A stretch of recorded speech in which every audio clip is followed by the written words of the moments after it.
Welcome home to USA Global TV and Radio, a place where dreams take flight, with authentic storytelling, diverse perspectives and meaningful conversations, where global stories unite and bridges are built beyond all borders. Discover world-class education, entertainment, hope and inspiration. Together, we're building bridges worldwide. Subscribe to our channel, USA Global TV. Download our app, USA Global TV. Be our guest or join our team. Visit usaglobaltv.com. Thanks to our founder and executive producer, Dr. Jacalyn Kerbeck. Music score by Yeffy Tang from Cloud Road Music. Voiceover artist Mike Porter. Creative direction by Paul Garcia. USA Global TV and Radio. Your home for global connection. All rights reserved. This video and its contents are the exclusive property of USA Global TV and Radio. Unauthorized use, duplication or redistribution in any form is strictly prohibited.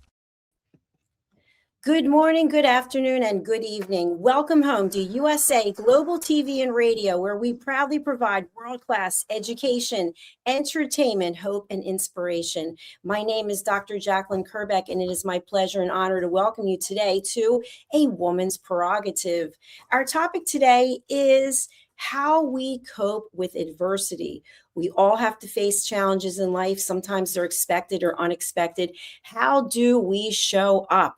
Joining me is the star of our show. Her name is Reverend Lydia Fougeres, and she is located in Canada, where I understand it is below 20 degrees Fahrenheit. Whoa, freezing cold. The good Reverend is the TV show host of a show she just did right before this, and it's in English and in French, and it's called La Voix de la Guérison, or The Voice of Healing. Reverend Lydia is a healer herself. She is an empath, and she is someone who leads her life with her heart. She is also an author. Let's welcome Reverend Lydia Fougeres to the program. Reverend Lydia, nice to see you today. Hello, good afternoon. Good afternoon. Nice to see you also. Good afternoon to you. So our topic today, I think, is a really good one. And by the way, we want to say hello to our friends at E360 TV who are distributing our content for us. Reverend, would you share with our audience who's not familiar with your work a little bit about your background and how you help people? Yes. What I do is that I'm a reverend in metaphysics, and what I do is celebrate weddings. I do. And I wrote books that are called 111 Reflections for Thy Earth Odyssey, which I build programs from. Those are reflections that I made through the years because I have had a lot of adversity. And through those books, which are reflections, there will be a third one that will come out soon. I actually build programs, and I do one-on-one also. So there are courses that are based on the books, on the reflections, to guide people in their life. I am a holistic nurse. I am a registered nurse, first line for registered nurse, and a holistic nurse also. I'm a master in Reiki, and I invented the miracle mist. That is a mist to elevate vibrations. So I am a person that is an intuitive, as you have mentioned. And I do have my inspiration from the other side, so the other dimension. So whatever I create, I get the inspiration. I am dictated what to actually introduce in my products from the other side, which is amazing. And someone can make an appointment with me on my website or by writing to me at 1-514-582-6882. But I also do represent USA Global TV and Radio in Canada and in French countries. So for those that actually want to have their own shows or want to be guests on USA Global TV and Radio, I invite them to try to join me, and I will lead them to you, wonderful Dr. Jacalyn. That will be my pleasure. So we will have someone in our family that will be added. Thank you so much, Reverend. I really appreciate it. And thank you for sharing your background with our audience. You've helped many people. And so all they have to do is reach out. Your contact details are in the show notes. So let's get into the topic for today, which is really overcoming adversity. And it's interesting. I actually wrote a book on this when I first started writing, I believe in 2021 or 2022, when I interviewed people from all over the world. And one thing that really resonated with me was that people have this incredible desire to just find a solution. It's about moving forward, accepting and identifying and realizing the fact that things are not going the way you thought that they would go. And yet at the same time, not falling completely apart and realizing that you've got to step up and find a way to get a solution. So that's the way that I address things. Things have gone wrong in my life. I shouldn't even say they've gone wrong. They happen for a reason. Then we learn things from it. And I know the same thing with you. And one thing that our audience may not know is there is that saying, the show must go on. So we show up whether we are feeling great, whether things are going well or not, we continue to show up. So Reverend, in your work with people, can you share when someone comes to you and they're dealing with adversity, what are some of the things that you coach them on or that you share with them to help them get through this? Well, what I actually show them is that adversity is there to actually learn, and that they have to make the most of it, even if it is very difficult. So I do not give them solutions at all because they have to find their own solution. So I always say, you are a very smart person, so you can find your own solution. I listen. I listen and try to make sense of what they are explaining. And I just try to walk them step by step in the problem. And I try to make them see the big picture because usually it is like someone that is right facing a wall. They face the wall, they do not see the big picture because they're too close. So, what I do is that I make them back up. And what I explain is that you have to look at, you know, the whole vision. You have to look at the puzzle first because the pieces, you've got some pieces that are missing. So you have to understand that whatever piece is missing will make some sense eventually. So we will work from there, cause to effect. Thank you so much for explaining that. And that's such a good point. So I know when I was getting certified as a life, career, and executive coach, that was one of the things that we were taught is that you don't provide solutions. You ask thought-provoking questions to get your client to think, and then you remain silent while they're processing the information so they can come up with their own answer. Because Reverend, what happens when we give people answers? When we give people answers, we are wrong because the thing is that we do not live their life. We do not have their surrounding. We do not understand the way they understand. So we can make a serious mistake by giving them the solution. It is absolutely unnecessary to give a solution to someone that already has the solution because everyone is smart enough to find their solution. It is just that they need time to find their solution. We have to encourage them to know that they already know the answer. Absolutely. And I think when we allow people to come up with their own solutions, we're showing them respect. We're honoring their intuition. And when we don't do that, when we're kind of giving them a forced solution, what happens then? Well, what happens is that they try to do whatever we have suggested and they mess up. And who is blamed? It is us. And the situation is not repaired at all. So the thing is that they have to find their own solution at the end of the day, anyways. So those that give solutions actually should abstain from giving solutions. That is exactly what I told my granddaughter yesterday. I do not have a solution. You have the solution. So I know you're smart enough. So you will come up with an answer. That is, my answer is always, you have the answer. And sometimes what it takes is it's that process of the 5 whys. I think sometimes even 7 whys, like getting down to the core of what it is that's going on.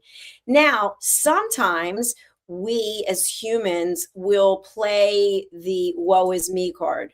Woe is me, everything's wrong, everything always happens to me. When you have a client who is experiencing that and that's what they're coming through with to you, how do you work with them in that case? Well, what I do in that case is that I try to make them focus on the times that for the moment things are hard, things are difficult, but I try to make them focus on the fact that life is a series of up and down, and that they actually have had good periods and bad periods. So the thing is that I make them focus on the fact that it this too shall pass. It is a lesson to learn, and this too shall pass. Even if it is a very difficult era in their life, I do explain to them there is a way that you will go through this problem, but the thing is that it will pass because time heals everything, and you have everything to find your way out of this problem. And they always do, always do. And something else that's coming up for me is I feel like when we have something going on, we don't have to necessarily tell anyone. We don't have to phone a friend. We don't have to post it on social media, but many times people will. And here's a situation that occurred recently. It was Friday that an incredible actress, Catherine O'Hara, you may have heard of her from Schitt's Creek and Home Alone. I Yes. loved her. I read a number of places that posted that she and her husband kept her illness a secret. And I thought, why is it anyone's business? Like, why would anyone even take the time to write that? So we have to show up with everything that's going on with us and tell the entire world, especially as a public figure. There's no room for privacy. What are your thoughts about that, Reverend? Well, I think that if she did not want the pity from everyone, I think she did right. The Because people are always in their life, people always poke in their lives, and the thing is that I think that the fact that she was ill, she was allowed to be ill because being a registered nurse, we keep very well-known patients anonymous for the fact that we want them to rest and we want them to have a death that is peaceful. We do not want a crowd outside. We do not want anyone there when something happens to them. So I think that keeping things private is a good thing for the person that is ill that will pass. It is it is absolutely fine to do it because I experienced it, and I experienced the opposite when very important figures were known to pass at the hospital where I was. They were known to pass, and it was extremely difficult. I'm telling you, we are talking about flooded corridors, people trying to come in, the television, cameras coming to see the deceased. This is unbelievable. So it is very important to keep the privacy when we want things to stay small. Yes, I love how you shared that with our audience. So we're all entitled to privacy and we're all entitled to process our adversity as we would. And at the same time, it's like what happened with Catherine. People are like, well, why didn't anyone tell me? Why didn't you tell me? Well, we never knew because we don't have to share every single detail about our life. Now, what is it when inquiring minds want to know everything about us?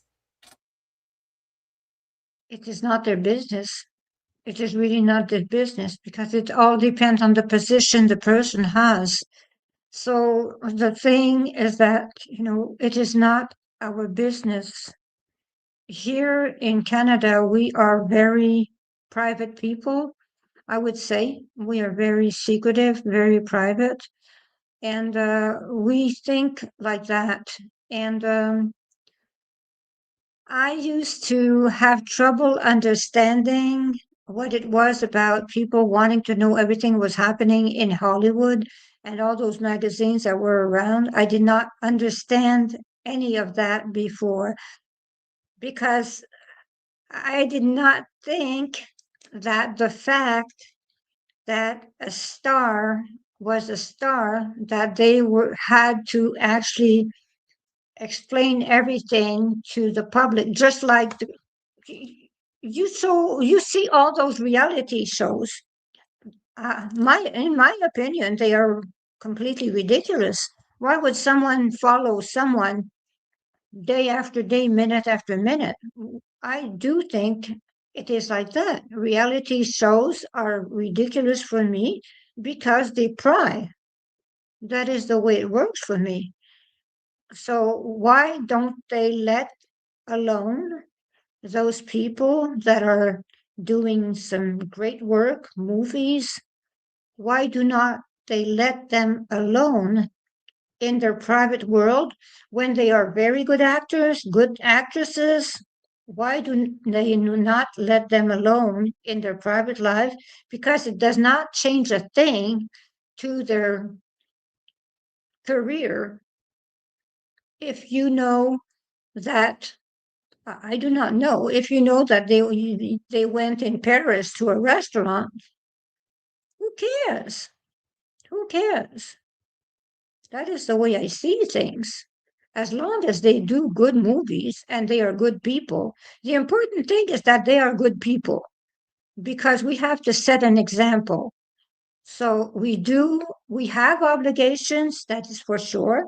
When we are public figures, I admit we have obligations as public figures to be good people, to be good leaders. But the thing is that everything does not belong to media.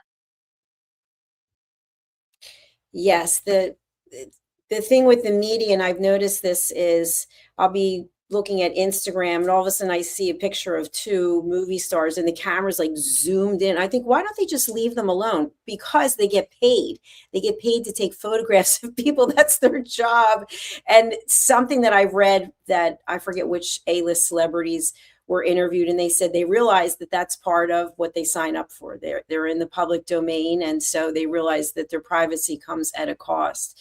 So we're talking about privacy today as it relates to overcoming adversity or going through adversity. And one of the things I want to talk about now is when we actually have been in the throes of adversity. I've seen people who film their entire scenario, whatever it is they're going through. They write a book, they do day by day TikToks or Instagram so that people can see what they're actually going through.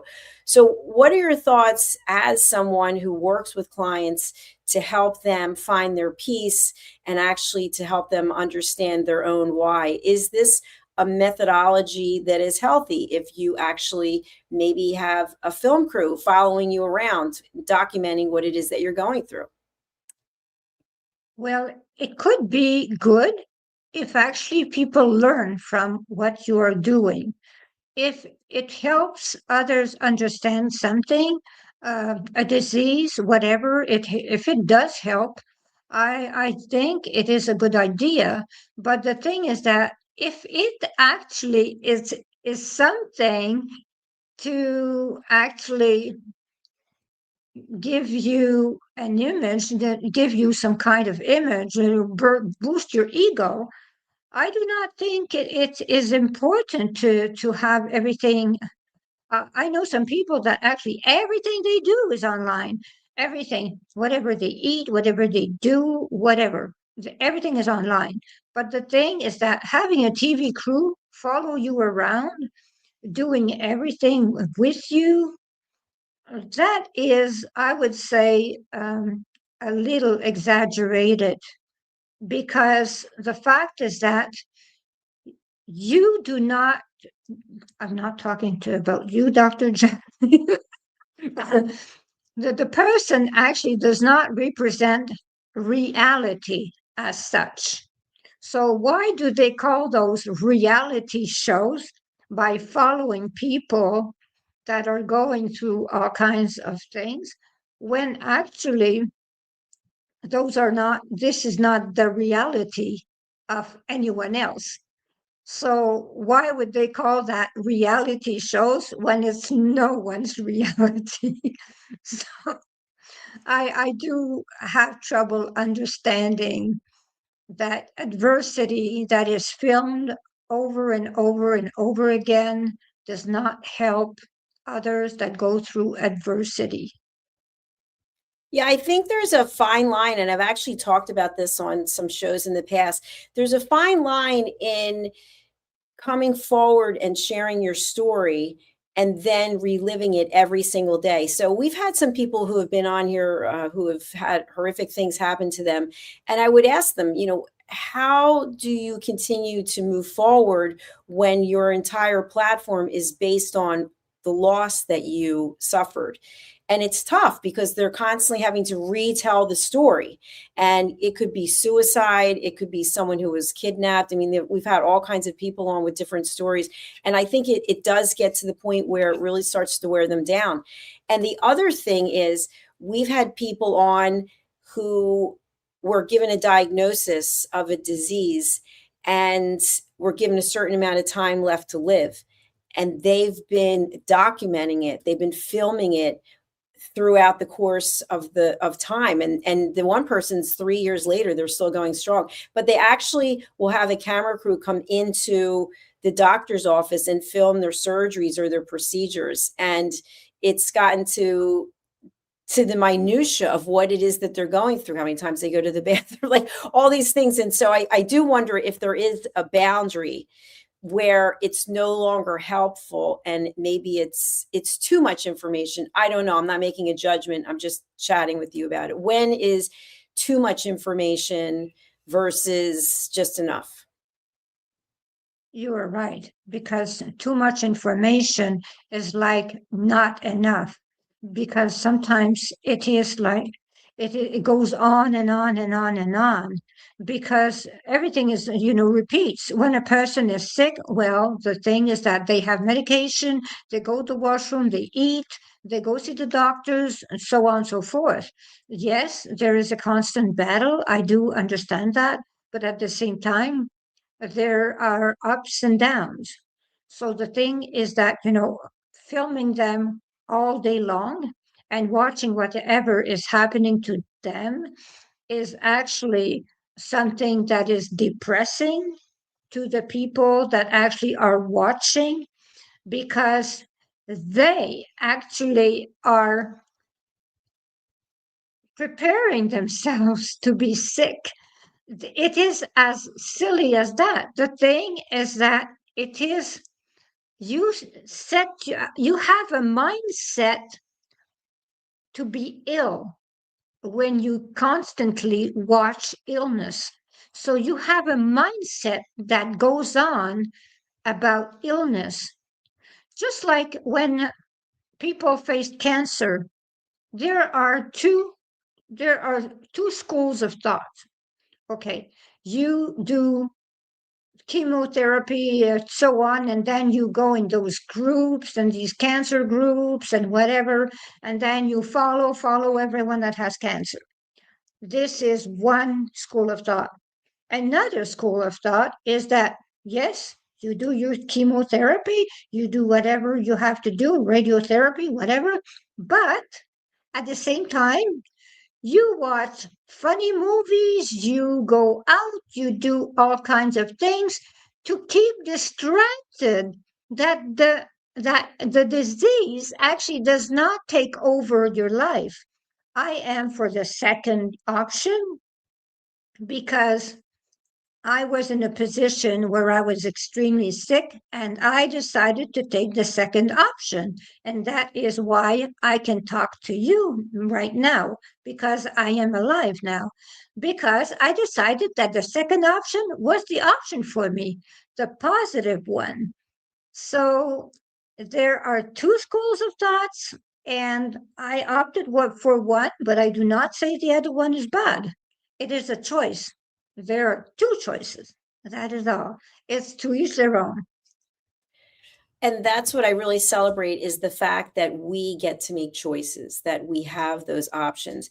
I also choose the second option. As you know, I have ulcerative colitis. And last year, almost around the same time to the same day, I got very sick after a flood in my apartment, which coincidentally, I had another flood in my apartment this year. Neither one were caused by me. But I was so sick last year and I had to stay in a hotel. And I said to myself, no, I am not going down this path. I am not a victim. I am not going to be going into the hospital because the doctor said you need to go to the hospital. You need to go on this medication. And I said to myself, no, I will myself to get better. And I did.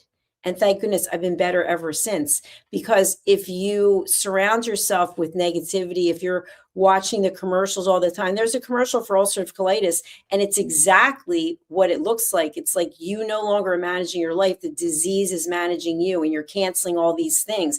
And you start to buy into it. And I was doing that for a number of years because I've had it 35 years, I think. And I would be like, oh, I can't go out. I can't do this. I can't do that. And so I said, you know what, forget that. I'm not accepting that. I am going to retrain my brain. And so I think that there are ways that we can do that as opposed to constantly living it every single day. We know it exists, but what can we do to find peace and to bring joy to our life? Exactly. Exactly. Because I remember what happened to you last year, and I remember that you were fighting and you were doing it and you were still working and go. You were really at it. You were pushing yourself, and you know I am a witness that you really pulled through it like a hero. So the thing is that heroes don't always wear caps. So I really do know that you were pulling yourself through like that. And I did see your apartment the way it was, and it was terrible. And it was cold also. I remember it was cold also. So you have been through many, many things, and you always amaze everyone when you go through adversity. Because the thing is that you are resilient. You learn through adversity. We are the same. We learn through adversity. We actually ask ourselves, why am I going through that? And what do I have to learn? We are not fighting it. We are just living it. That is all. We are in the present moment. We are not 2 weeks later. We're not a year back. We just are in the present moment, and we try to figure out how can I learn from the situation. And that is the way we do not survive because we're not victims. That is the way we are. A Absolutely. victim a victim will be a person that will be a survivor. We are not victims of anything. We are warriors. Yay. Well, I agree with what you're saying. And the way that I look at it, when my apartment was flooded again a week ago Saturday, I thought to myself, what is in this for me? What should I be learning? And I wasn't actually clear on what it was I was learning. I don't know if it was you or someone else said to me, look at how you're handling it. You're handling it so well. And it's almost like I went into what do I have to do now mode? And who do I have to call? And after everything starts to clean up, what do I need to do? What do I need to let go of? And yesterday I was cleaning out one of my closets because they're coming to put new flooring and carpeting in. And in the closet, I happened to find mold. And so I have beautiful, beautiful, beautiful designer bags that I've been saving for years that you could not possibly replace. And several of them were covered in mold. And for a moment, I was really upset because I always keep the price tags inside the bags. And when I saw the price tags and I realized there's no way you could buy a bag for that price, and I went online to see and they're not available. And I said to myself, okay, these bags are ruined. The insurance company will never give you, nobody's ever going to give you what they were worth. And so what I said to myself is, these bags represented a different time in my life because I don't even use them. I don't really go anywhere, but I actually was saving them for when I pass away, to save them for my family. And I said to myself, it wasn't meant to be saved. They weren't meant to be saved, and close the chapter because there's nothing you can do about it. But other people would be screaming and yelling and crying. And I just look at it, that was part of who I was, and it's not part of who I am now. So that to me is part of finding the solution, which again, to me, the solution is finding peace. Exactly. You chose peace. That is exactly what you did. You made the right choice. You chose inner peace instead of drama, which you always do because I know you. And you as So, well. You choose peace as well. And by the way, I'd love for you to chat with our audience. You're very in tune with nature. You spend a lot of time in nature. You shared some of the things that you actually do in nature that blew my mind because I am not an outdoor person. So would you please share with our audience what you do in the outdoors and give them a visual? We'll have some pictures in the future, but tell them about that. okay, well, I live in Canada, in Eastern Canada, and right now it's my minus 20 Fahrenheit. So it is quite cool, but I dress very well. I am a person that chops wood. I have my own chainsaw. Yes, I do not, a reverend with a chainsaw. I do have a chainsaw, 16-inch blade. And I chop wood also. And I have a snowmobile, and I ride a four-wheeler, all four-wheel drive, and I drive a four-door pickup truck.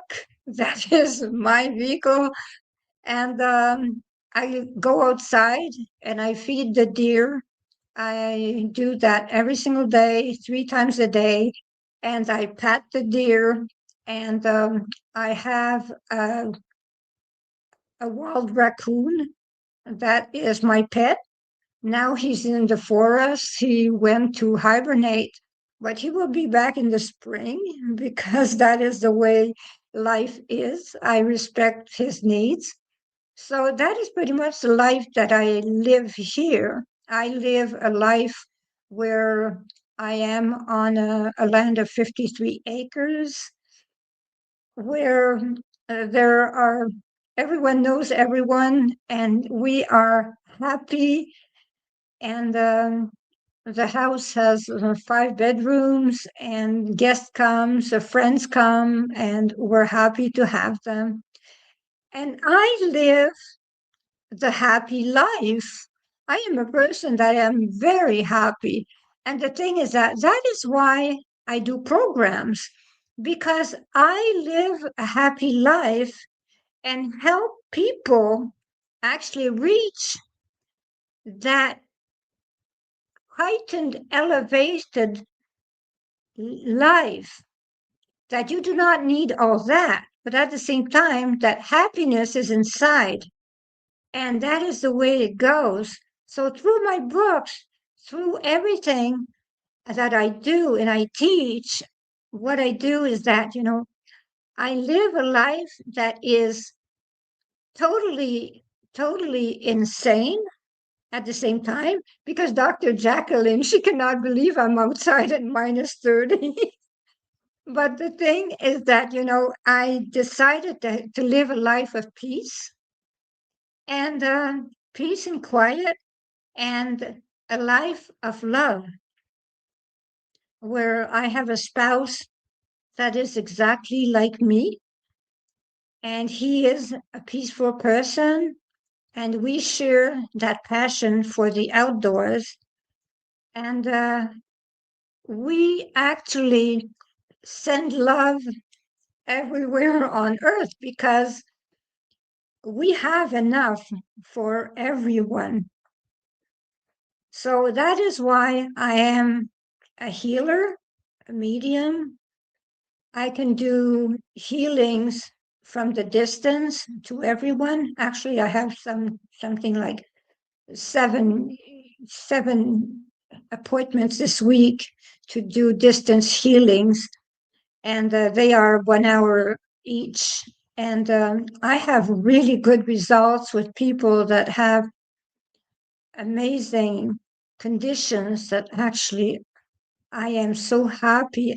I am grateful that I can help because we are talking about situations where a person went from all kinds of, for 40 years, went from doctor to whatever, and I did not give up on that person. And now that person has a straight spine when the person had a crooked spine and now has a straight spine. But the thing is that this depends on the response of the person, the healing, not on me. It all because I am only a channel of energy.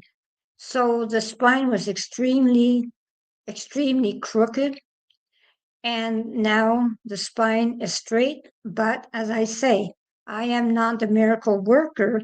What I do is I work with a healy, and I just channel energy for them. That is what I do. And I never guarantee any results. What I do is that I give hope. So this is the important thing. Hope is the important thing. And I never actually lead someone on to tell them, I will succeed. I never do that. I never tell a person, I will succeed healing you, because everything depends on the person, whether they want to heal, if they really want to heal. So that is something that is metaphysical, and that is the way it works. So if you feel like joining me, 514-582-6882 in Canada. Namaste. And that is being in the wood, happy as can be. Namaste. Thank you for watching us.